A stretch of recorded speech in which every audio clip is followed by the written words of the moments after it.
Excusez-moi, ça vient à peine de se couper. J'ai un petit souci de réseau et tout. Donc, bonsoir à tous et à toutes. Voilà, cette vidéo, je la fais pour souligner les deux grandes erreurs de Laurent Gbagbo et ses adeptes. Et ces erreurs, je vais vous les expliquer en fait. Laurent Gbagbo, vraiment, il a trop joué avec les Ivoiriens. Pourquoi, à un certain moment donné, je me dis, Laurent Gbagbo, il a fait des graves erreurs en Côte d'Ivoire. Il a fait des vraies erreurs et les Ivoiriens qui sont morts, même si Laurent Gbagbo n'a pas donné l'ordre à qui que ce soit de tuer les Ivoiriens, je pense que Laurent Gbagbo a sa part de responsabilité. Pourquoi je le dis? Écoutez-moi bien, prêtez les oreilles, nettoyez vos tympans et écoutez-moi bien.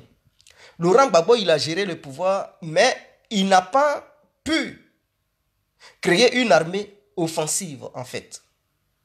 Parce que quand les rebelles se préparaient au Burkina, Laurent Gbagbo avait toutes les informations des rebelles. Il n'a pas pris les dispositions pour empêcher cette rébellion. Non seulement, il n'a pas envoyé du renfort au nord pour pouvoir surveiller les frontières du nord. Il n'a pas envoyé des matériels de guerre au nord pour pouvoir surveiller les frontières du nord. Au contraire, les militaires, les gendarmes qui étaient au nord là-bas, ils étaient peu nombreux. Et donc, la rébellion a frappé. C'est comme s'il n'y avait aucun militaire là-bas, il n'y avait aucun gendarme. Ils n'ont même pas résisté. Ils sont rentrés. Comme quoi, la Côte d'Ivoire n'avait pas de frontières. Parce que ça a été très facile. En dehors de ça, ça c'est une première erreur. Et il n'a pas pu mobiliser l'armée ivoirienne à l'instant T pour pouvoir lancer une contre-offensive, pour pouvoir libérer le pays. Non, il a pris du temps. Et le temps qu'il prenait pour pouvoir s'organiser, les rebelles ont pu faire circuler des armes lourdes et ont créé une base arrière, en commençant par le centre jusqu'au nord du pays. Et il n'a pas pu être à la hauteur de libérer la Côte d'Ivoire. Ça, c'est un. Deuxièmement, Laurent Gbagbo organise une élection. C'est-à-dire, il confie les élections présidentielles à Soro Guillaume. Il n'y a pas de souci. Mais après avoir fini de confier les élections à Soro Guillaume, avant même de confier les élections à Soro Guillaume, Laurent Gbagbo, il s'est tendu lui-même un piège. C'est-à-dire il a accepté le financement des élections de la Côte d'Ivoire par l'ONU. C'est-à-dire il a accepté que l'ONU finance les élections. Il a accepté que l'ONU certifie les résultats. Ça, c'est une erreur. Je peux dire même, je vais citer les erreurs. Parce qu'il était dans un combat d'impérialisme. N'est-ce pas? C'est ce que les pro-Gbagbo disent. Hein? Bon, quand tu es dans un combat d'impérialisme, contre l'impérialisme, il faut prendre les dispositions pour ne pas que ces impérialistes s'ingèrent dans tes affaires intérieures. Mais Laurent Gbagbo, il a pris quelle disposition? Il n'a même pas pu prendre de dispositions. Au contraire, il avait dit aux Ivoiriens que non, la Côte d'Ivoire avait beaucoup d'argent et que la Côte d'Ivoire parvenait à financer les élections des différents pays limitrophes. Mais la Côte d'Ivoire n'a pas pu avoir d'argent pour pouvoir financer ses propres élections. Il allait prendre l'argent à l'ONU. Et c'est l'ONU qui a financé les élections de Côte d'Ivoire. Si Laurent Gbagbo était honnête envers les Ivoiriens et qu'il ne voulait pas que les impérialistes s'ingèrent dans cette crise ivoirienne, ou bien dans cette élection, il allait non seulement, premièrement, refuser que l'ONU finance les élections ivoiriennes. Secondo, il allait refuser que l'ONU certifie les résultats, mais il acceptait tout ce qu'on lui a donné. Il a signé des papiers, il dit oui, moi Gbagbo, je suis d'accord. Et il vient dire aux Ivoiriens qu'il mène un combat contre l'impérialisme. Sachant bien et bien que tout ce qu'on lui a demandé, il a signé tout. Il était d'accord avec eux. Donc il a fait, c'est cette erreur. Il a signé ce que l'ONU lui demandait de certifier les résultats. Il devrait comprendre que dès le début, l'ONU était impliquée. L'ONU était impliquée, mais est-ce que Gbagbo était si ignorant? Est-ce qu'il était un bébé? Il savait que l'ONU, il connaissait la position de l'ONU, il connaissait déjà la position de la France.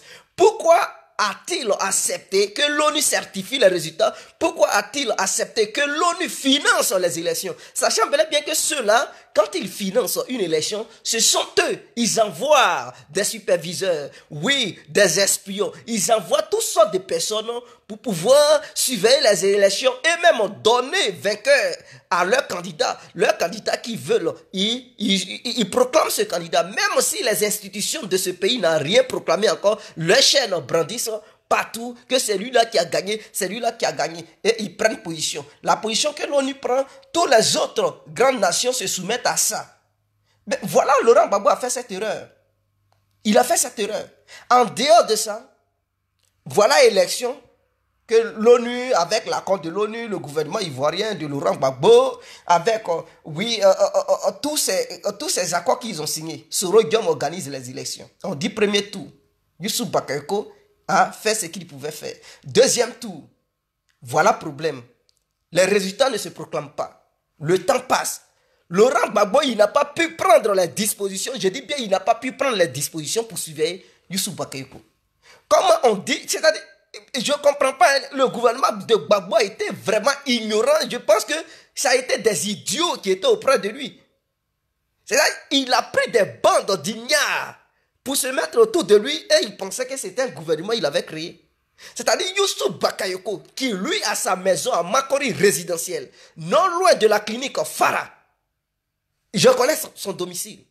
Lui, le bureau de la CEI se trouve à Cocody là-bas. Youssou Bakayoko, lui, il dort à Makori. Laurent Gbagbo n'a pas pris les dispositions pour pouvoir assurer la garde de Youssou Bakayoko. Et il laisse ce dernier à venir à la maison tranquillement, sans aucune garde.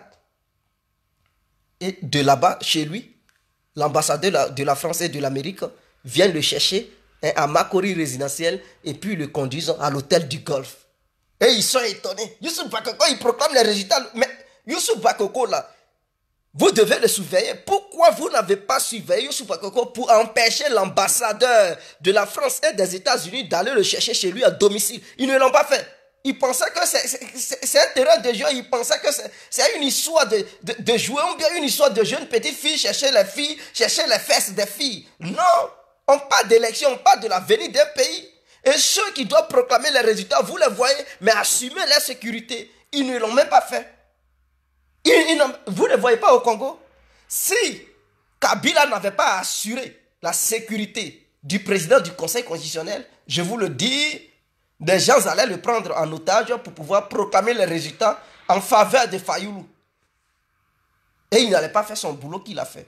Mais Kabila a compris le jeu ivoirien. Non seulement il a refusé que l'ONU finance les élections congolaises, il a refusé que l'ONU vienne superviser les élections congolaises. Il a pris le fonds du Congo pour organiser cette élection. Et il empêchait, il a coupé Internet.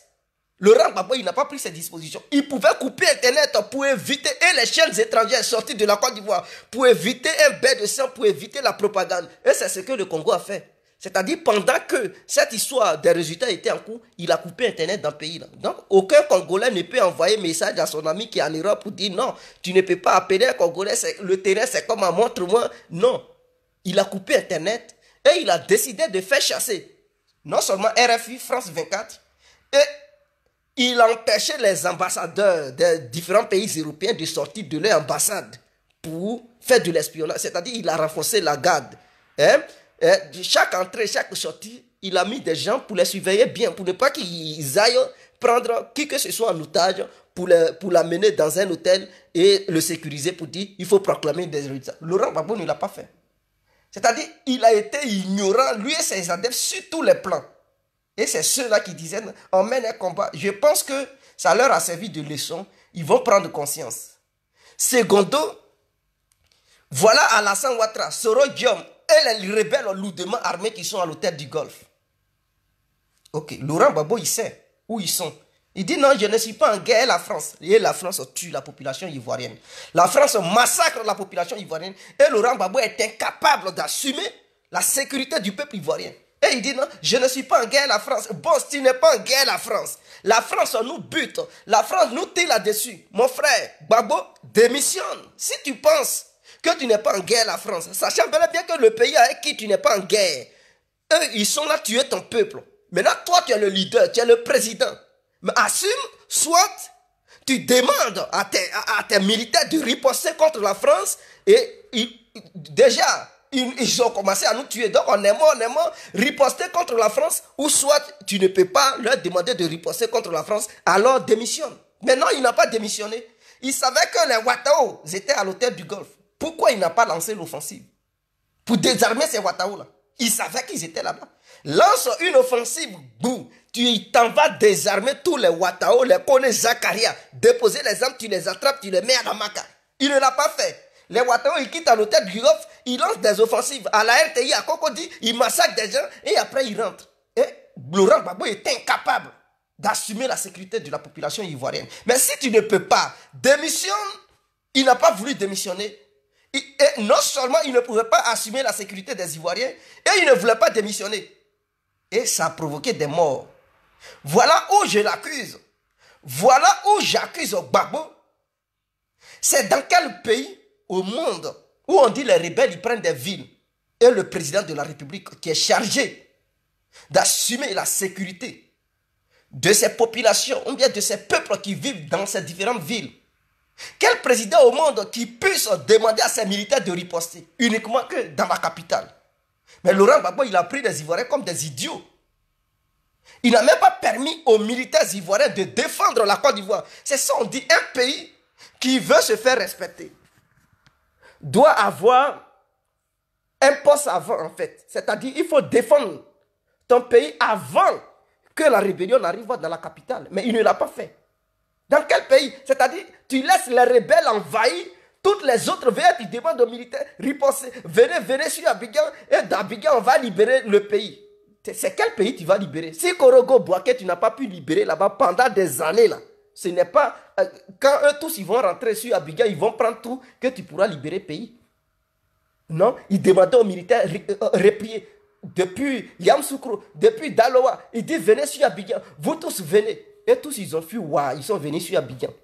Maintenant, voilà, les rebelles ont pris Abidjan. Ils ont même divisé Abidjan en deux. Ils ont pris une partie de Yopougo, ils ont pris une partie d'Abobo. Maintenant, Gbagbo, il est dans Bouquet.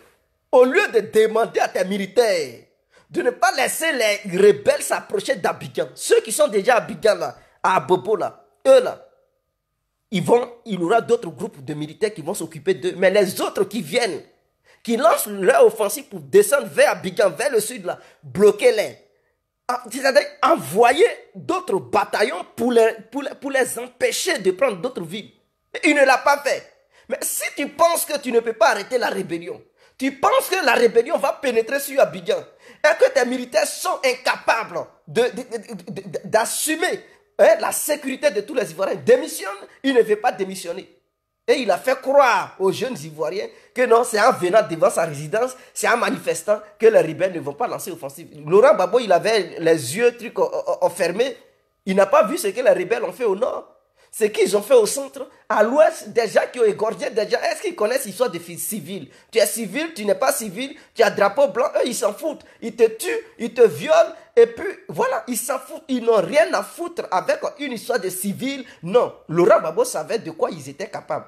Mais cela ne l'a pas empêché d'envoyer Damana Picasse en disant, oui, aux jeunes Ivoiriens, venez devant la résidence du PR, comme ça ils ne vont pas bombarder, comme ça ils ne vont pas attaquer. Et ces gens-là sont sortis pour aller devant la résidence de Laurent Gbagbo en soulevant les drapeaux, en disant, en militant, ils les ont massacrés. Ils ont tué des milliers de personnes ce jour-là devant la résidence de Gbagbo. Pendant ce temps, il est au bunker. Il est au bunker en train de boire du vin, en train de boire champagne. Mais quelles sont ces manières? Quelles sont ces manières? Vraiment, Laurent Gbagbo m'a déçu. Il m'a déçu sur tous ces plans-là, parce qu'il n'a pas pu. Il a cru que la Côte d'Ivoire était un petit village. Même dans un village, même là, on ne donne pas l'eau à l'ennemi d'envahir une partie du village. L'ennemi, tu ne le laisses pas même pénétrer le village. Tu combats avec lui hors du village. Voilà ce que Laurent Gbagbo a fait. Donc, malheureusement, les membres du pays, ils n'étaient pas formés pour pouvoir prendre le pouvoir en Côte d'Ivoire. Ils n'étaient pas encore à la hauteur, en fait. C'était des gens qui ne savaient pas comment gérer un pays. Et ils ont pris le pays. Mais je pense qu'avec le temps, ils ont compris comment il faut gérer un pays. Comment il faut gérer un pays. Est-ce que, je vous donne un exemple. La France qui est là. Est-ce que le gouvernement français peut laisser une rébellion envahir toutes les villes françaises? Et Macron va dire, bon, laissons les rebelles, ils n'ont qu'à envahir toutes les villes. Maintenant, quand ils vont vouloir maintenant rentrer à Paris, là, de Paris, on va libérer toute la France. Qui peut imaginer? Même le dernier des idiots, il ne peut pas croire ça. Au moment où les rebelles ont pris toutes les villes, tu n'es plus en position de force. Tu n'es plus en position parce que eux, ils tiennent la majeure partie du pays. Ils contrôlent au moins 90%. Toi, tu contrôles 10%. Et tu dis non, tu vas libérer quoi? C'est toi-même qui dois maintenant négocier. Et c'est ce que Laurent Gbagbo a fait. On dit les rebelles, ils viennent de Bouaké. Ils descendent, ils descendent. Crée une armée offensive, non, il veut défendre. Il crée une armée défensive pendant que les rebelles, ils pénètrent ton pays. Et toi, tu es là, tu crées une armée défensive. Mais il faut lancer contre-offensive. Il ne faisait pas ça. Il était là. On est armé jusqu'aux dents. On est armé jusqu'aux dents. Mais où est arme là? Tu es armé jusqu'aux dents. On dit rebelle, prends pays. Va, prends d'autres militaires. Dis, bloquez-moi ces rebelles. Faut même pas, ils vont mettre leurs pieds sur le territoire de Yamoussoukro. Ne permet pas à ces rebelles de toucher même le territoire d'Abidjan. Limez-les. Oh, d'Abidjan, les autres villes, menez les combats là-bas. Non, il dit descendez. Vous tous, venez sur Abidjan. Mais quelles sont ces manières là? Vous tous venez sur Abidjan et on va faire bloc à Abidjan. Parce que lui, il est Abidjan. Donc, il s'en fout de la sécurité des autres. Voilà ce qu'il a joué. Voilà ce qu'il a fait. Et ça, là, on peut dire aussi, c'est président. Il a défendu quoi même? Il a livré la Côte d'Ivoire aux rebelles. Il a livré la Côte d'Ivoire à des rebelles. Déjà, ils prennent le pays. Ils envahissent les villes. Et puis, c'était tellement rapide. On regarde sur France, on dit, ah, ils sont à temps. Ils sont à tel niveau. Et puis, aucune résistance. Et les policiers, les militaires laissaient même des armes. Ils armaient même encore davantage les rebelles. Ils leur donnaient des munitions. Et Gbagbo dit, venez, repliez sur Abidjan. Quelles sont ces manières-là? Vers la fin, il dit, non, on n'est pas nombreux. L'armée ivoirienne n'est pas nombreuse. Ah, Gbagbo, l'armée ivoirienne n'est pas nombreuse. L'effectif de la Côte d'Ivoire, de l'armée ivoirienne, n'est pas assez. Mais les jeunes qui sont au chômage en Côte d'Ivoire, ça fait quoi de créer une armée ivoirienne de au moins 600 000 personnes? Ça fait quoi?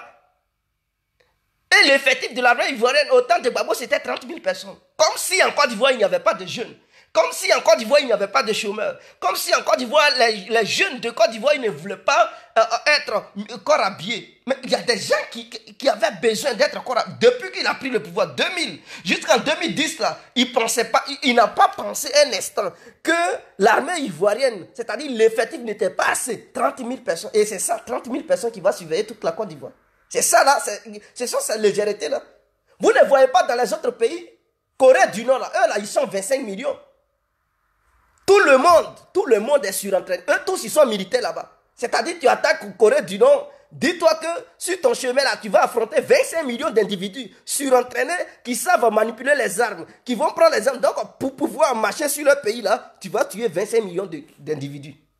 Eux là, eux tous, ils sont femmes comme garçons, ils sont militaires. Ils sont surentraînés. 25 millions d'habitants, 25 millions de militaires.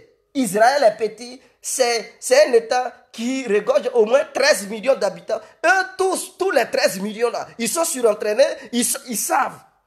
Donc si tu les attaques, sache que tu vas avoir en face de toi là, tu vas avoir 13 millions de combattants en face.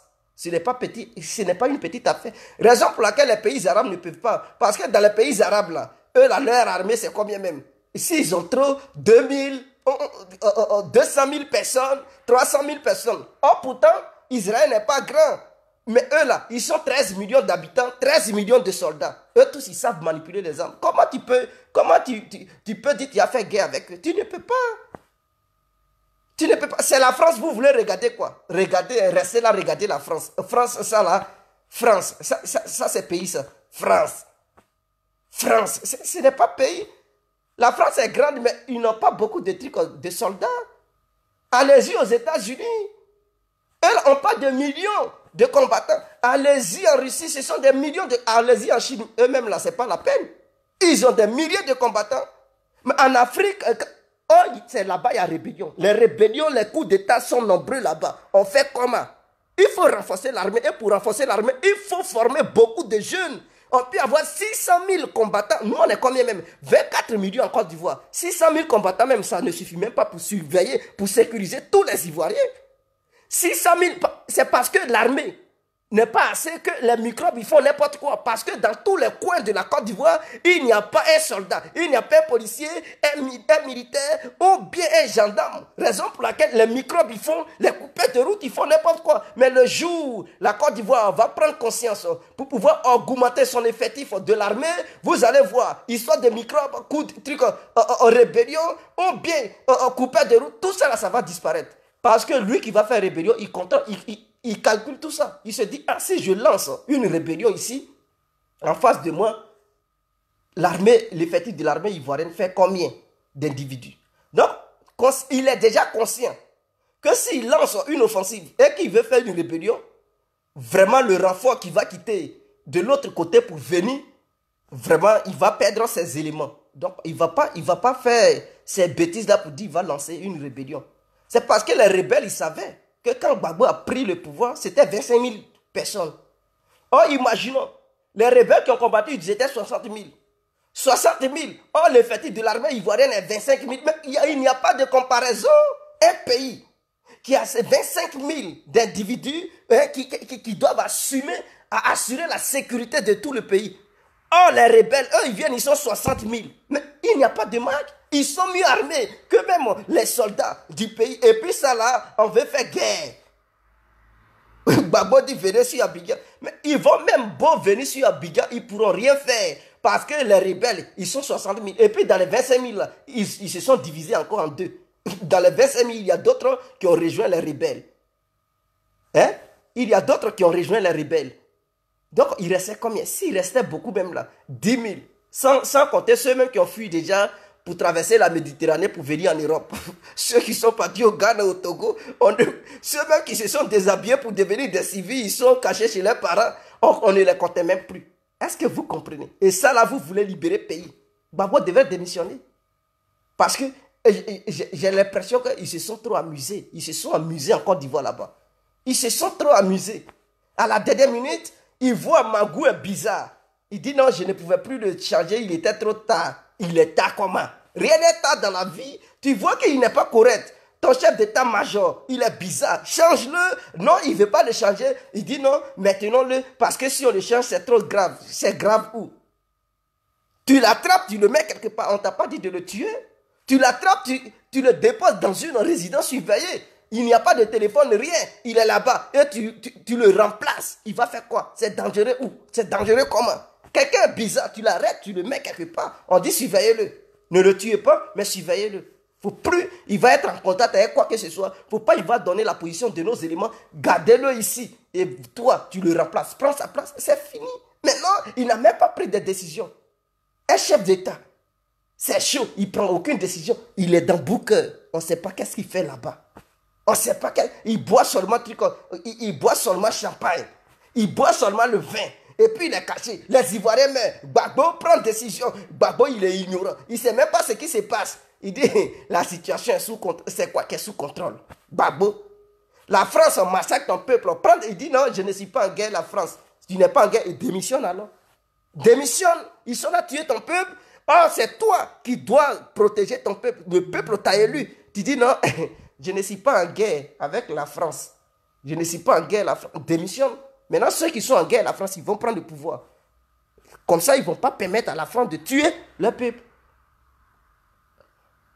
Voilà comment Gbagbo a fait. Donc, je pense que les membres du pays, ils vont grandir. Ils vont grandir parce qu'ils n'étaient pas grands. Ils étaient encore des bébés. Je ne sais pas, des professeurs qui sont quittés de nulle part, qui veulent devenir... ils nomment n'importe qui. Et regardez, même les gendarmes de Côte d'Ivoire, je ne sais pas c'est quoi leur rôle. Hein. On dit gendarmerie. On dit la gendarmerie ne doit pas se mêler de la guerre. Mais eux, ils sont quoi? Ils prennent l'argent du contribuable. Pourquoi? Est-ce qu'on ne les paye pas chaque fin du mois? Ils sont payés en Côte d'Ivoire, non? On dit voilà guerre. La gendarmerie dit nous, on n'est pas dans guerre.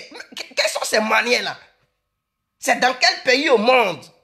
Je dis bien, dites-moi le nom d'un pays au monde où le pays est agressé. Où le pays est agressé par des ennemis. Et puis les gendarmes de ce pays vont dire, nous on n'est pas dans la guerre, nous on est neutre, on est pacifique. Mais les gendarmes de Côte d'Ivoire, ils sont des vrais lâches, c'est des vrais voyous. On devrait même supprimer, annuler la gendarmerie. C'est quoi leur rôle?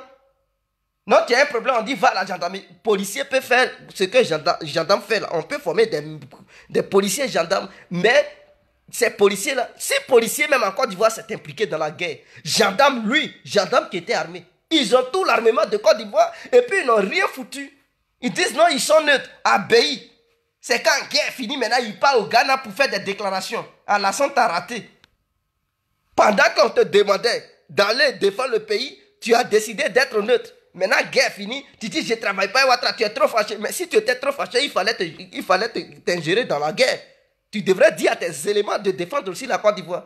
Parce que vous faites partie de l'effectif de l'armée ivoirienne. C'est tout ça là qui fait 30 000 personnes. Maintenant, Abbaye dit non, je ne suis pas dedans. Maintenant, ils ont arrêté Gbagbo. Après, Alassane l'a appelé à l'hôtel du Golfe. On ne sait pas qu'est-ce qu'ils se sont dit. Après, il sort de là-bas. Je ne travaille pas à Alassane. Il part au Ghana. Il fait un communiqué. Je vais faire un coup d'État. Regardez-moi des lâches comme ça. On t'a raté. Tu as resté en prison là-bas. Désormais, le futur gendarme qui va. Et puis, s'il y a coup d'État, il dit non, je suis neutre. Et il se comporte comme un abbaye pour aller à l'étranger faire communiquer. Pour dire je vais faire coup d'État, on t'attrape, on te met au camp pénal. C'est 100 ans propre. Quand tu vas quitter là, tu vas plus. Mais je ne sais pas.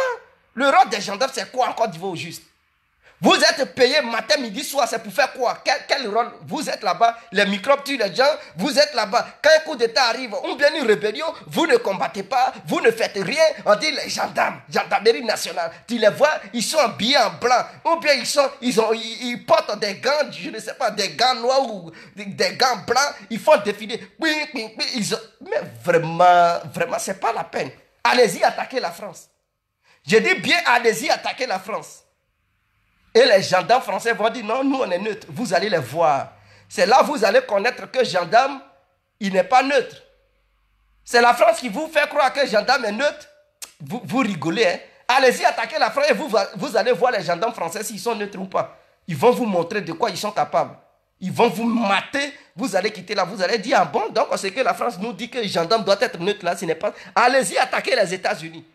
Pour voir si les gendarmes américains ils sont neutres. C'est eux-mêmes, ils seront au premier front en train de livrer le combat avant que les militaires ne viennent. Est-ce que les gendarmes vont rester là? Ils vous ont égorgé à Bouaké. Je comprends maintenant pourquoi les rebelles les ont égorgés là-bas. Rebelles viennent et puis eux, ils sont dans la caserne en train de fumer. Cigarettes. Vous pensez que les rebelles là, ils venaient pour vous caresser?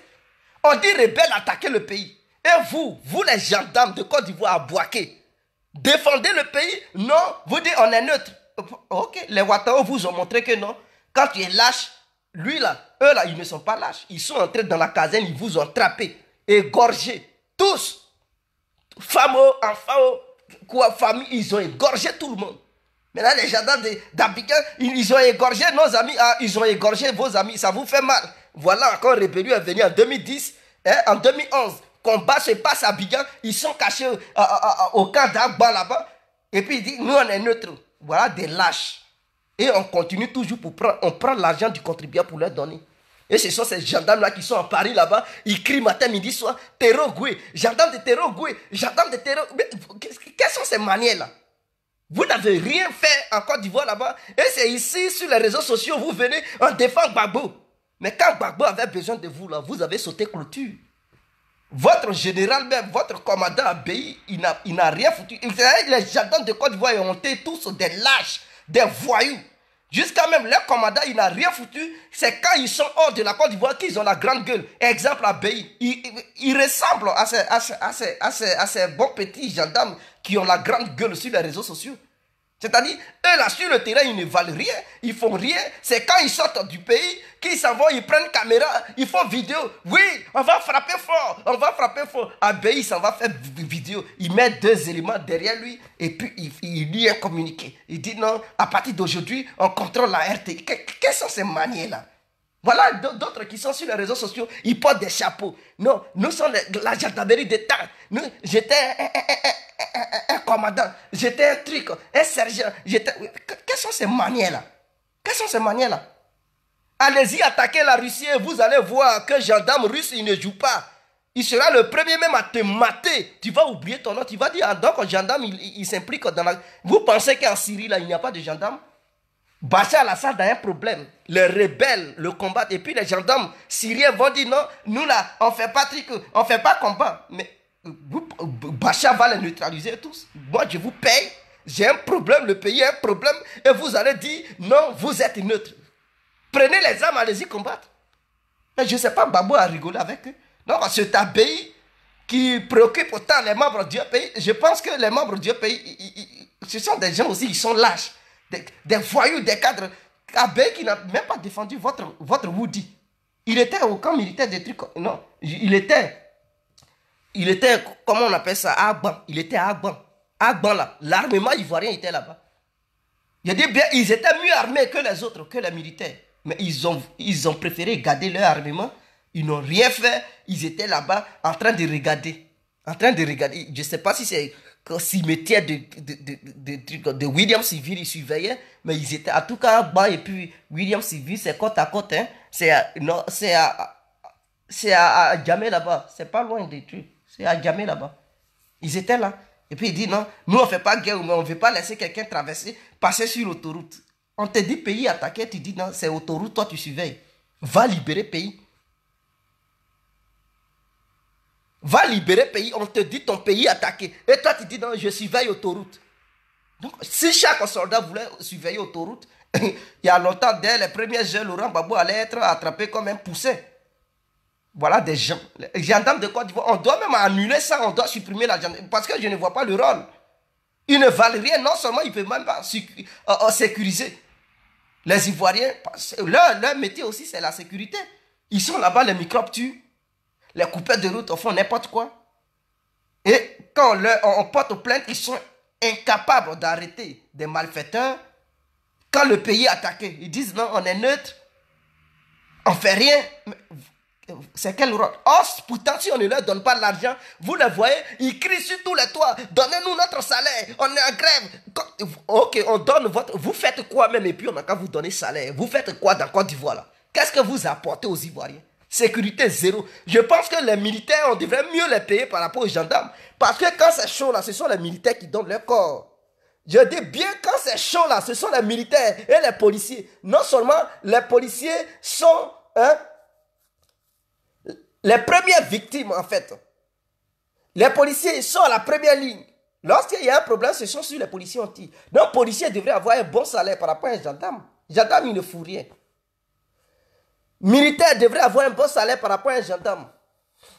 On dit non, si gendarmerie se lance dans une guerre, c'est que c'est chaud. C'est chaud. En Côte d'Ivoire, on a vu. C'était chaud, gendarmerie ne s'est pas lancé. Tous les gendarmes de Côte d'Ivoire, ils se sont déshabillés, ils ont fui. Ils ont fui. Ceux qui ont résisté un peu, c'était les policiers. Sécos. Je salue cette police. Sécos. Il y avait aussi la PJ.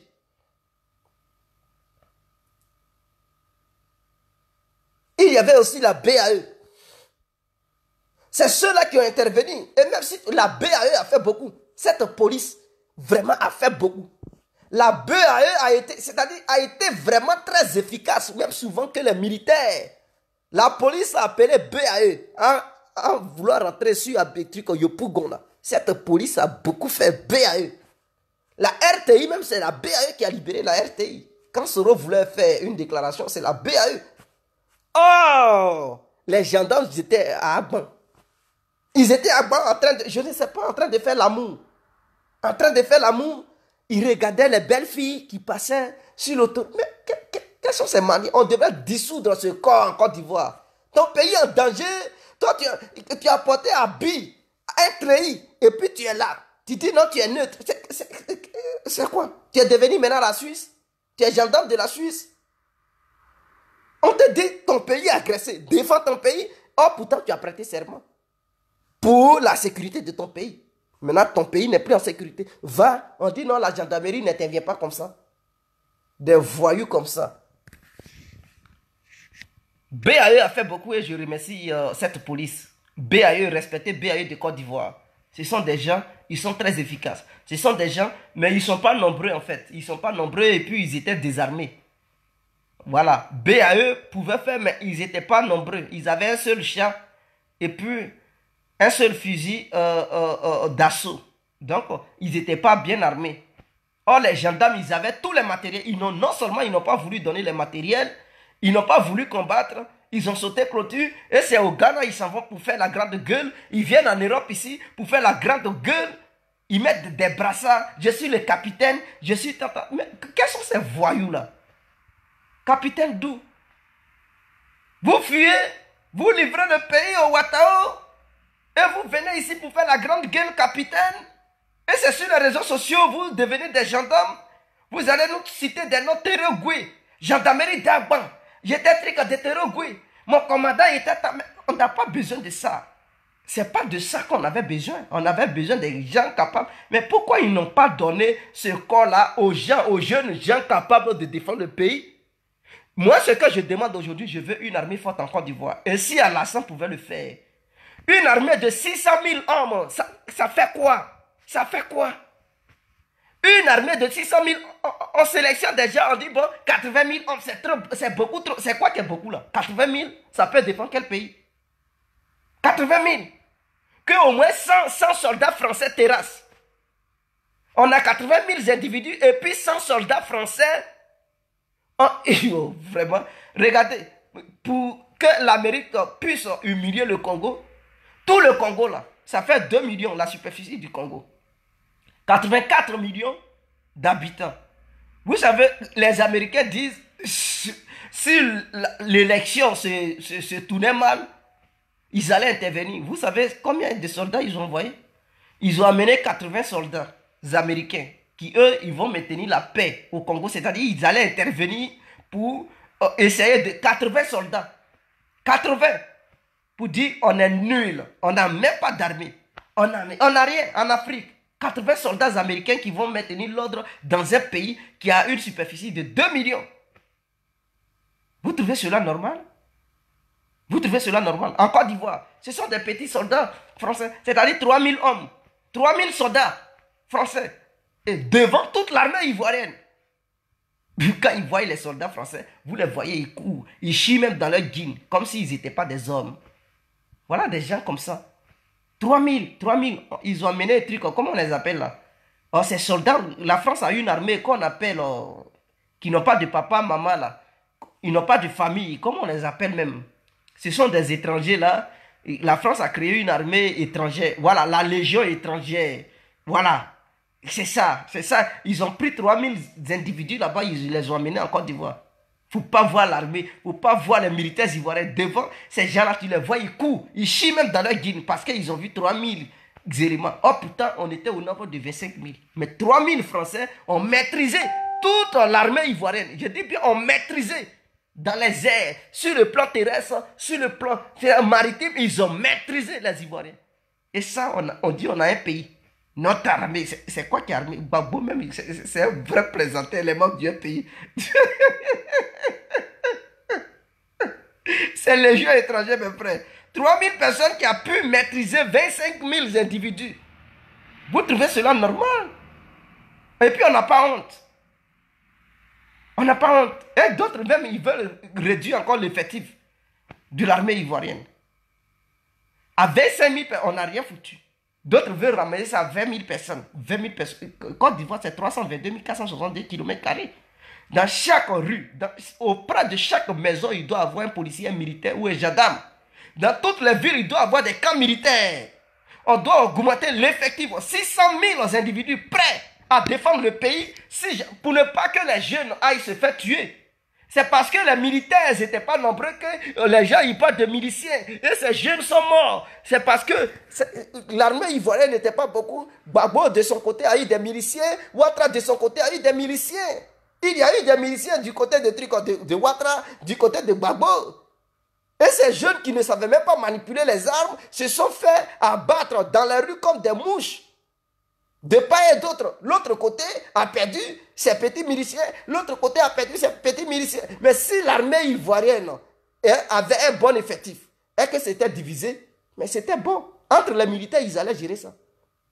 Aucun civil n'allait s'ingérer dans cette guerre parce qu'on allait tellement avoir une armée, un effectif vraiment supérieur, et que si cette armée se divisait, entre militaires, ils allaient se battre. Et les civils, ils allaient se chercher. Chacun allait courir là où il peut aller. Chacun allait se cacher là où il peut aller. On bien s'enfermer dans une maison, se cacher sous un lit pour écouter les bruits des armes sans se faire tuer.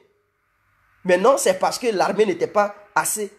Chacun de son côté était obligé de lancer un appel à la population. Venez défendre votre pays. Voilà, pour éviter ça, venez défendre votre pays là. C'est pour éviter ça qu'on prend assez d'effectifs. Vous allez encore faire ça. Je demande à Ouattara de revoir ce côté-là. C'est pas au moment où c'est chaud que les gens ils vont demander à la population, descendez dans la rue, venez donner coup de main à vos frères d'armes. Comment ça? Pour massacrer les gens, envoyer les gens à l'abattoir? C'est le moment de former les jeunes. C'est le moment de créer un effectif de 600 000 personnes. Si c'est moi seul qui tenais, j'allais dire 1 million d'individus. Ça allait permettre à la jeunesse de sortir. Hein? Ceux qui n'ont pas travail, ceux qui n'ont pas de diplôme, qui ont diplôme, on dit venez rentrer dans la 1 million, ça allait donner de l'emploi. Tout ça là, ça fait partie de l'emploi. Hein? Ah oui, mais oui. Quelqu'un, au lieu de traîner dans la rue, fumer la drogue, vous le mettez dans une caserne, on dit toi, il est bien contrôlé, il ne sort pas, il va payer drogue comme on dit, tu continues tes drogues là, à fumer ta drogue, on te met en prison, prison militaire. Ils vont bien le corriger, ils vont bien le redresser, et là, ils vont le surveiller de près. Il ne sort pas, il ne va nulle part, il ne va pas fumer de drogue. Quiconque on lui donne la drogue, il va payer le prix. Comme ça, on va encadrer les jeunes de la Côte d'Ivoire. Il y a beaucoup de jeunes qui traînent à Biga là-bas, qui traînent dans les autres villes, dans les rues, dans les villages. Ils ont besoin de travailler. Ils n'ont pas de diplôme. Ils n'ont même pas de champ. Donnez-leur du boulot. Mettez ces gens-là dans l'armée. 1 million d'individus, ça ne fait rien. On sera le premier pays en Afrique à avoir une armée composée d'1 million d'individus. La France, avant d'intervenir là-bas, va réfléchir. Même si on n'a pas des armes de destruction massive, mais elle ne peut pas jouer parce qu'elle va se dire, ah, si je me jette là-bas, j'aurai affaire à 1 million d'individus, des maniants. Donc vraiment, elle va réfléchir 1000 fois. Elle va parler, wow, mais pour intervenir, elle va dire, attends, parce que si je les provoque, c'est 1 million d'individus qui vont se déchaîner contre la France. Et donc au 43e du mois, on n'aura pas la chance. Pour éviter ça, ils vont réfléchir 1000 fois. Mais des gens qui ont 25 000 personnes, ils n'ont même pas peur d'eux. Ce sont les miliciens de Gbagbo qui ont été massacrés. On dirait que tu as Dag. Non, je n'ai pas Dag. Ce sont mes lèvres, tu vois, c'est sec en fait. Dag, c'est ici là. C'est ici, ça reste. Je n'ai pas Dag, c'est sec. Mes lèvres sont strictes. Non. Voilà, c'est sec. C'est sec, ce n'est pas Dag. Je vois des gens me disent non, ce n'est pas Dag, c'est sec en fait. C'est sec, ce n'est pas. Sinon, Dag, ça reste ici. Hein. Vous voyez, là. Vous voyez. Ce n'est pas Dag, vous voyez. C'est là. C'est là qui était blanc. Ici. Et puis en haut ici, ça devient blanc, c'est sec. C'est la fraîcheur. Ne vous inquiétez pas. Donc, voilà un peu. Ah, il dit, il a eu peur. Non, il n'y a pas d'Agbe. Moi, ma bouche, d'Agbe ne vient pas comme ça sur ma bouche. Ça là, ça c'est maladie des gens qui ne se lavent pas là. Ou bien c'est quand tu as le palu que d'Agbe vient pour signaler que tu as le palu. Mais ce n'est pas ça. C'est sec en fait. Donc voilà un peu. Donc je pense que les membres du pays, même le patron du service secret ivoirien, il était en contact avec les rebelles. Gbagbo, il était conscient, mais il dit non, je ne peux pas le changer parce qu'il est trop tard. Regardez, lui, tout est tard chez lui. Il voit quelque chose, il dit non, on ne peut pas prendre, c'est tard. Mais si c'est tard, démissionne. Démissionne. Vraiment, Gbagbo même, c'est pas la peine quoi. Je pense que là où il est, là, il a pris conscience. Mais Alassane, lui, il ne joue pas. Hein. Il vous montre comment on gère un pays. Il ne joue pas. Hein, tu déconnes, il te prend, il te fout en tôle. Lui, il n'est pas dans le mélangement. Il n'est pas Gbagbo pour jouer avec les traites. Tu as un petit truc, il te voit en bizarre, il voit qu'il te soupçonne. Là, il dit allez, Lobognon. Je dis allez, Lobognon. Il dit, comment il s'appelle le procureur? Adou Richard. Il faut t'occuper de lui là. Mets le truc à la maca. Il y a longtemps, ils vont aller te prendre chez toi. On te fout à la maca. Quel que soit ton titre, député ou quoi, ministre, tu es gradé, truc. de l'armée, il s'en fout. Il te soupçonne, tu es bizarre, il te prend, il te fout à la maca. Voilà, Ouattara, il vous montre. Vous pensez que sous le règne de Ouattara, le pays, la Côte d'Ivoire va être attaqué par une rébellion. Et les gendarmes vont dire non, nous on est neutres. Mais il va les considérer comme des traîtres. Il va les arrêter, eux tous, les foutre au gnouf.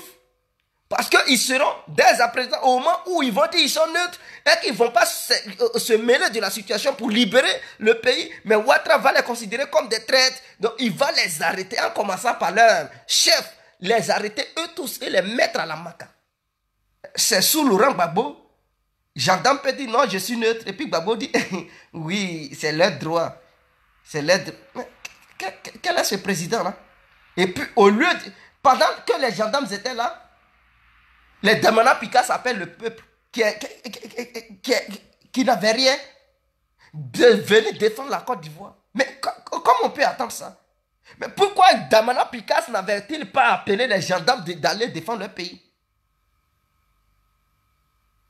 Charles Blé Goudé, il cherchait des jeunes pour pouvoir les enrôler pour défendre le pays. Sachant bien que les gendarmes étaient là-bas. Eux là, ils ont duré dans l'armée. Ça fait des années, des milliers d'années, ils ont été surentraînés, ils sont allés à l'école. Pour ça, école de guerre. Ils sont même sortis de la Côte d'Ivoire pour aller faire leur formation ailleurs. La Côte d'Ivoire a payé pour ça. Chaque mois, ils ont de l'argent. Ils ont même eu des maisons baillées. Et tout. Le pays est attaqué. Eux, ils ne défendent pas le pays. Charles Blé Goudé s'en va chercher les jeunes pour dire enrôlez-vous. Et ces jeunes se font enrôler. Avant même 6 mois. Et puis ces jeunes, ils sont encore habillés. Comme quoi ils sont des militaires, ils se font massacrer par les rebelles. Vous trouvez cela normal? Pendant ce temps, les gendarmes, ils sont là, ils boivent la bière, ils sont là danser, bébé, ils sont là chercher femmes, ils sont en train de faire l'amour en désordre.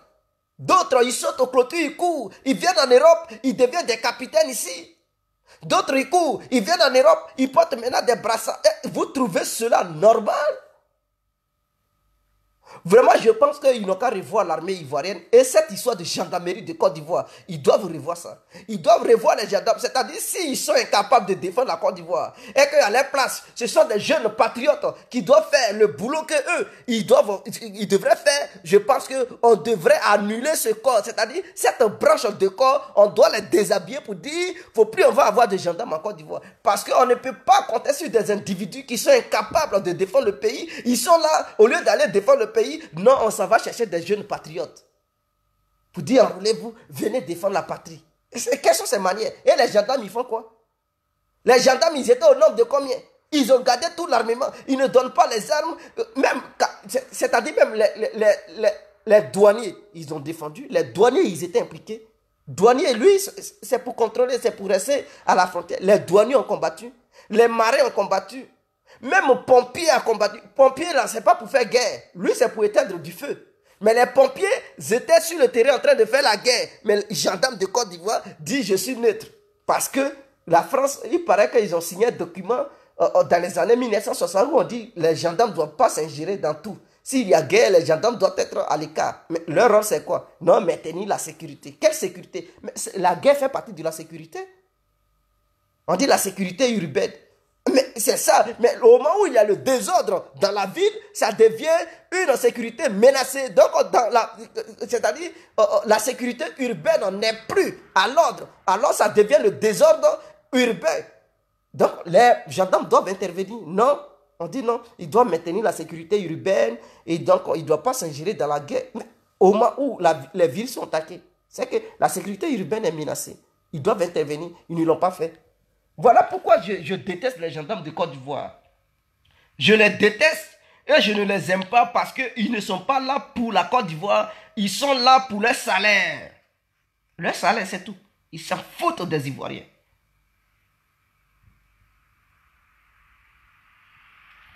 Vous comprenez? Donc voilà un peu le problème. Voilà un peu le problème. Donc je pense qu'Alassane doit voir ce côté-là. Si un gendarme veut se comporter de la manière il s'était comporté sous l'air Gbagbo, attraper ce dernier, donnez-lui au moins 100 ans. Parce que leur travail là, c'est de défendre la Côte d'Ivoire. Ce n'est pas de rester au camp de gendarmerie d'Arban pour compter les voitures qui passent ou bien compter les fesses des femmes. Non. on leur donne l'argent, c'est pour la Côte d'Ivoire. Ce n'est pas pour rester là-bas pour dire on est neutre. Si tu es neutre, va travailler dans l'ONU. C'est l'ONU qui est force de maintien de la paix. Donc, qui ne doit pas faire guerre selon leur charte. Donc, si tu penses que tu es neutre là, va, déshabille-toi, prends habit de l'ONU, tu vas. Mais au moment où tu n'es pas dans l'habit de l'ONU et que tu es sur le territoire ivoirien, on te donne, on te nourrit avec l'argent du peuple ivoirien, mon frère. Si ce peuple a un problème, sors, tu vas défendre ce peuple. Tu ne dois pas rester là pour dire je suis neutre. Tu es neutre où? Donc, vous comprenez maintenant. Donc, je pense que c'est ce point-là que je voulais faire ce soir. Donc, tous les gendarmes de Côte d'Ivoire, ils ont été des lâches. Quiconque défend, qui est probable qui défend un gendarme, c'est un voyou. Voilà. C'est un voyou. Vous devez détester tous les gendarmes de Côte d'Ivoire parce qu'ils n'ont même pas défendu votre babo. À la place des gendarmes, ce sont les jeunes patriotes qui sont sortis. Ils ont été massacrés comme des fourmis. Parce que les gendarmes ne voulaient pas. Donc, il fallait maintenant prendre la place des gendarmes. Eux, là, on les a massacrés. Vous comprenez? Donc, voilà. Voilà pourquoi Abbaye, on ne l'a pas arrêté encore. Il était encore d'Ivoire. Ils ont arrêté Gbagbo. Il est même parti à l'hôtel du Golfe. C'est suite à ça, il dit qu'il ne veut pas travailler à la santé parce qu'il est fâché. Tu es fâché, mais qui t'a dit de ne pas combattre aux côtés de Gbagbo? Il s'en va au Ghana. C'est son communiqué qu'il a fait au Ghana là qu'il a mis en prison aujourd'hui. C'est un lâche. Donc, vous comprenez? Donc, je pense que Alassane Ouattara, il doit revoir les gendarmes et il doit augmenter l'effectif de l'armée ivoirienne. 100 000 personnes, 200 000 personnes, ça ne suffit pas. Il faut au moins, si c'est moi-même, ça doit être 1 million de soldats de Côte d'Ivoire. Ça peut donner de l'emploi à des milliers de personnes. À des milliers de personnes et ça peut renforcer la sécurité. Aucun microbe encore parce que dans toutes les rues et partout, il y aura des policiers, des gendarmes et des camps militaires dans toutes les villes. Aucun rebelle ne va jouer pour dire qu'il va attaquer la Côte d'Ivoire. Surtout au nord, là, on doit créer au moins 12 bases militaires au nord de la Côte d'Ivoire. Il doit y avoir au moins 12 bases militaires dans les villes du nord. Et renforcer, amener des vrais chars de guerre pour rester là-bas. Pour éviter encore que les rebelles burkinabés, maliens rentrent par là et à l'est de la Côte d'Ivoire, vers le Libéria, on doit créer des bases militaires. Je ne sais pas, Libéria c'est l'est, non? Ou l'ouest comme ça, là. On doit créer des bases militaires, au moins 10 bases militaires. Renforcer la sécurité de là-bas. Pour empêcher les Libériens de quitter au Libéria et d'attaquer la Côte d'Ivoire. On doit maintenant regarder du côté l'est et sud. On crée des bases militaires pour empêcher n'importe qui Et maintenant, au centre de la Côte d'Ivoire, on renforce encore les bases militaires. Donc, si tu traverses à une frontière pour traverser le centre, mon frère, tu vas souffrir. Parce que tu vas trouver un bataillon bien blindé en face de toi. Pour traverser tout ça, là, il faut dépasser plusieurs bases militaires. Et chaque base militaire, l'effectif sera tellement assez que toi-même, rebelle, vraiment, tu vas jeter ton âme pour fuir. Ils ne vont même pas te dire il faut désarmer et puis tu vas dire moi, je désarme. Parce que les gens que tu vas trouver sur ton chemin, ils seront comme des manias et super armés que même toi-même, tu ne vas même pas avoir le moral pour dire tu vas continuer un combat. Tu vas céder en même temps. Et je pense que c'est ce qu'il faut faire. On ne peut pas laisser les jeunes souffrir dans les rues de la Côte d'Ivoire. Ces gens, ils ont besoin de travail. Mettez-les dans l'armée. Ceux qui ont la forme pour être soldats, ils n'ont qu'à devenir soldats. Ceux qui sont gros, donnez-leur des formations, voilà, de métiers. Ils vont faire leur formation pour avoir leur attestation. Ceux qui ont des maladies, bon, on voit qu'est-ce qu'on peut faire. On ne peut pas laisser ces jeunes-là traîner, devenir des brouteurs, devenir des gangsters. Mettez-les dans l'armée. Et je pense qu'un million, l'effectif ivoirien, si c'était 1 million de soldats, vraiment, ça allait me plaire. J'allais être super content. Super content. On doit réduire l'effectif des gendarmes là, parce qu'eux-mêmes, ils ne valent rien. C'est des voyous. Ils ne valent rien. Ce n'est pas des gens pour la sécurité, non seulement pour arnaquer. Ils sont là pour porter plainte. Les gens vont porter plainte là-bas, ils vont prendre l'argent, ils vont arnaquer les gens. Quand le pays a un problème, ils fuient. Donc, ce n'est pas des gens. De toute façon, les gendarmes, ce n'est pas l'homme. On doit renforcer, comme Ouattara a créé CCDO, il doit renforcer CCDO. BAE, si ça existe, il n'a qu'à renforcer ça parce que là, vraiment, c'est bien. Cette police-là, a du potentiel. Il n'a qu'à renforcer BAE. Et je ne sais pas, à force d'intervention rapide, je ne sais pas, il n'a qu'à créer ce genre de choses, les militaires renforcés, les marins, il n'a qu'à acheter beaucoup de bateaux, c'est très important. Et puis les avions, parce qu'en Côte d'Ivoire, on n'a même pas d'avions. Avions de combat, il n'y en a pas. Un pays doit avoir des avions de combat quand même. On a simplement des hélicoptères. Mais où sont les avions de guerre? Un pays qui se respecte doit avoir des avions de guerre. Là, s'il y a une rébellion quelque part qui se bat à une frontière, les avions de guerre sont tellement rapides, quand ça décolle seulement en une fraction, c'est-à-dire en 15 minutes, ça est déjà sur le terrain. Mais un hélicoptère, ça va prendre assez de temps. Pendant ce temps, les rebelles, ils ont déjà peut-être pris une ville. Mais quand ce sont des avions, dès qu'un rebelle attaque, on dit combat se passe à la frontière. Quand les avions décollent, les Mi-24, je ne sais pas, non, je dis Mi-24, ça c'est dit comme les Su-24, les Su-25, ou bien les MiG-trucs, quand ça décolle seulement, ça y est déjà là-bas. En une fraction de seconde, les rebelles ont problème. Ils voient seulement que les missiles qui tombent sur eux, ils se retournent en même temps dans le pays où ils sont quittés. Et on donne l'ultimatum au pays où les rebelles ont fait leur base arrière pour dire, si jamais un rebelle quitte encore chez vous, pour attaquer notre pays, directement, on ne va plus attaquer les rebelles, mais on va s'apprendre à votre pays. C'est-à-dire, on va commencer à bombarder vos casernes militaires. Et c'est comme ça. C'est comme ça. Vous pensez que l'Amérique va accepter que le Mexique fasse une base arrière, une rébellion pour aller attaquer l'Amérique? Mais il y a longtemps, ils vont bombarder les casernes mexicaines. Ils vont bombarder. Trump va dire, bombardez-moi les casernes militaires qui sont au Mexique. Ils vont les bombarder, elles toutes. Mais vous pensez que c'est de la rigolade? On ne joue pas. Vous pensez que, je ne sais pas, la Pologne va faire une base arrière, former une rébellion pour aller attaquer la Russie? Mais Poutine, il y a longtemps, il va dire bombardez-moi un truc. Si ça déclenche guerre mondiale, ça n'a qu'à déclencher guerre mondiale. Mais là où ça est, là, bombardez-moi un truc, les casernes militaires polonaises. Et ils vont bombarder. Vous pensez que Angleterre, la France va accepter d'héberger des petits rebelles anglais?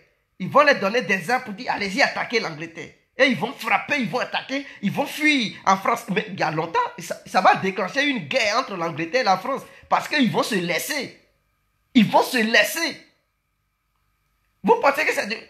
En Afrique, on doit être comme ça. Parce que les pays qui donnent leur territoire comme base arrière pour aller déstabiliser d'autres territoires, on ne doit plus rigoler à ces pays. C'est-à-dire tu donnes base militaire.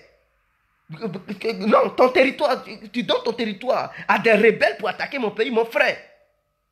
Rebelle, là, il n'a pas de problème. C'est-à-dire quand je décolle mes avions, seulement ton pays a un problème. Parce que je vais pilonner ton pays. C'est l'ONU qui va convoquer. Je vais dire non. Il a permis à des rebelles de se former sur son territoire et les rebelles viennent. Donc, je m'en vais combattre la source de cette rébellion. Et la source, c'est ce pays. Et ça va déclencher une guerre entre deux nations. Vous pensez qu'Israël au Moyen-Orient, la Syrie, ou bien le Liban, ou bien Jordanie, ou bien l'Arabie Saoudite, va donner son territoire comme base arrière à des rebelles pour dire allez-y attaquer Israël?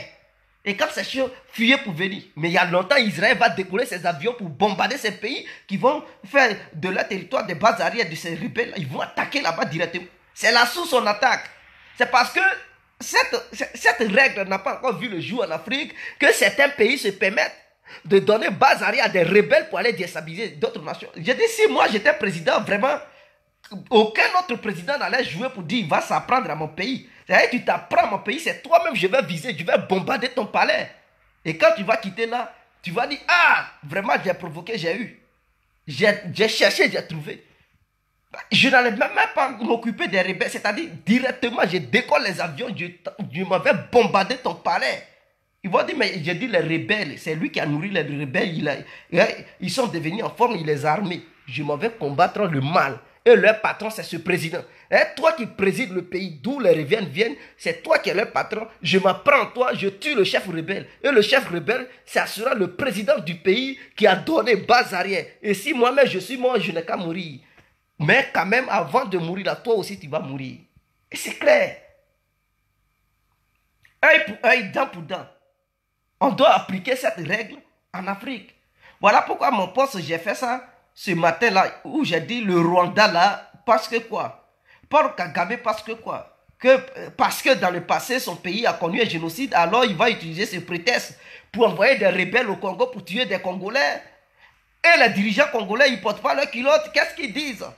Mais un pour un et dent pour dent. Tu envoies des mercenaires sur mon territoire, mais il y a longtemps, je vais aussi déstabiliser ton territoire, ton pays. Si ça déclenche une guerre, mais ça n'a qu'à déclencher. On va se laisser. On va se laisser. Mais c'est parce que ces règles ne sont pas la raison pour laquelle certains États se permettent de s'ingérer dans les affaires des autres États et donner des conditions. Non. Moi, Dieu, il sait faire. Si je suis chef d'État, mais imaginons que je suis chef d'État ivoirien. Et puis un certain pays, le Burkina, se permet de nourrir des rebelles. Dès que j'apprends ça, j'écris une lettre. Ou bien j'appelle mon homologue burkinabé pour dire je suis au courant de ce qui se prépare sur ton territoire. Mais sois-en sûr, il faut avoir le moral.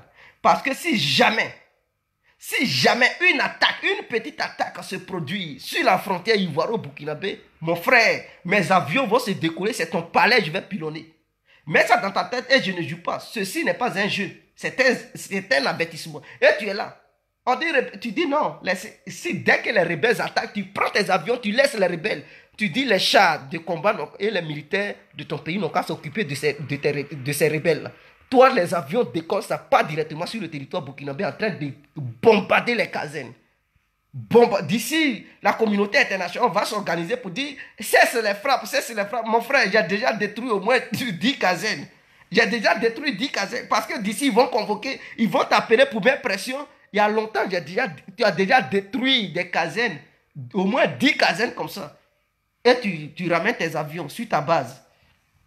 Ils vont dire on condamne, ce n'est pas bien, il ne faut plus attaquer. J'ai dit ça, c'est un avertissement. Parce que la prochaine fois, c'est ton palais, je vais m'empêcher encore d'attaquer mon pays. Et si on fait ça en Afrique, vous allez voir, aucun État africain ne peut encore accepter qu'on fabrique des rebelles sur son territoire pour aller déstabiliser d'autres territoires. Et je pense que ce conseil, on devrait mettre ça dans notre constitution. C'est-à-dire, on doit voter ces genres de lois et faire connaître ces lois aux autres pays qui nous entourent. Pour dire la constitution ivoirienne permet à l'État ivoirien d'intervenir dans... Donc, on doit voter une loi en Côte d'Ivoire qui va donner l'ordre à l'armée ivoirienne d'intervenir dans un État voisin, seulement si cet État voisin permet à des rebelles de se former sur son territoire et venir attaquer la Côte d'Ivoire. La Côte d'Ivoire se réserve le droit d'aller frapper le territoire voisin. Donc, on doit voter ces genres de lois-là.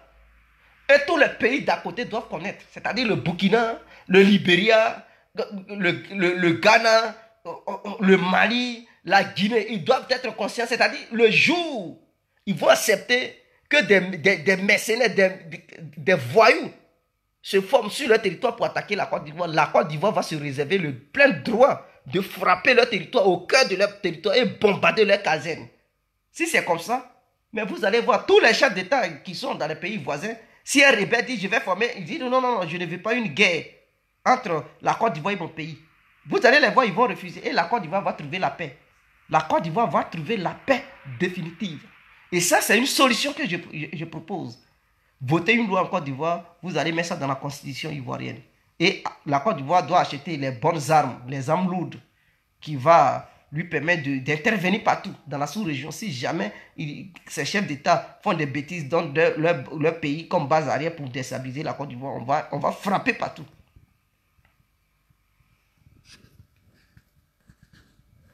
Donc, voici un peu ce que je tenais à dire. Donc, merci, passez.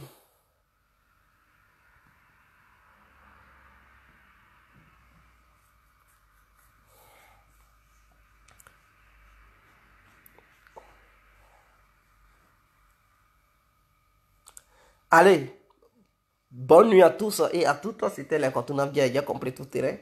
L'homme dont on parle. Donc, j'ai souligné les deux grandes erreurs de Gbagbo et comment il fallait faire pour l'armée ivoirienne et la constitution ivoirienne qui allait permettre à la Côte d'Ivoire de se donner le plein droit de frapper les pays voisins, qui allait permettre sur le sol des voyous pour pouvoir attaquer la Côte d'Ivoire, la Côte d'Ivoire allait se réserver le droit de les bombarder si jamais cela se reproduisait. C'est parce que ce droit n'est pas là que le Burkina s'est permis cela, à donner base arrière à des rebelles pour pouvoir attaquer la Côte d'Ivoire. Mais si cette constitution était là, et que militairement la Côte d'Ivoire était puissante, plutôt. Pensez-vous que Blaise Compaoré allait donner un truc à base arrière? Non, il n'allait pas se permettre cela. C'est parce que militairement on est faible, on n'a pas cette loi dans notre constitution. Donc n'importe qui donne base arrière à des rebelles pour pouvoir déstabiliser la Côte d'Ivoire. Vous comprenez? Donc je pense qu'il faut faire voter cette loi-là. C'est très important. Ciao.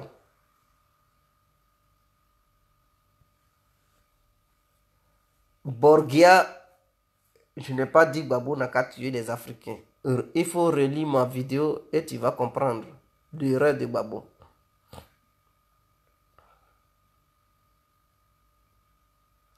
Vous allez voir ce que j'ai dit, l'erreur de Gbagbo. Je n'ai pas dit Gbagbo n'a qu'à tuer des Noirs. Donc, ne dites pas ce que je n'ai pas dit. Allez-y, réécoutez la vidéo, vous allez comprendre. Je n'ai pas dit n'a qu'à tuer des gens. J'ai dit il devait attraper ces gens-là, les désarmer, les mettre en prison. Je n'ai pas dit il devrait les tuer. Donc, en fait, attention à ce que je n'ai pas dit. Ne dites pas des contre-vérités. Écoutez bien. Ciao.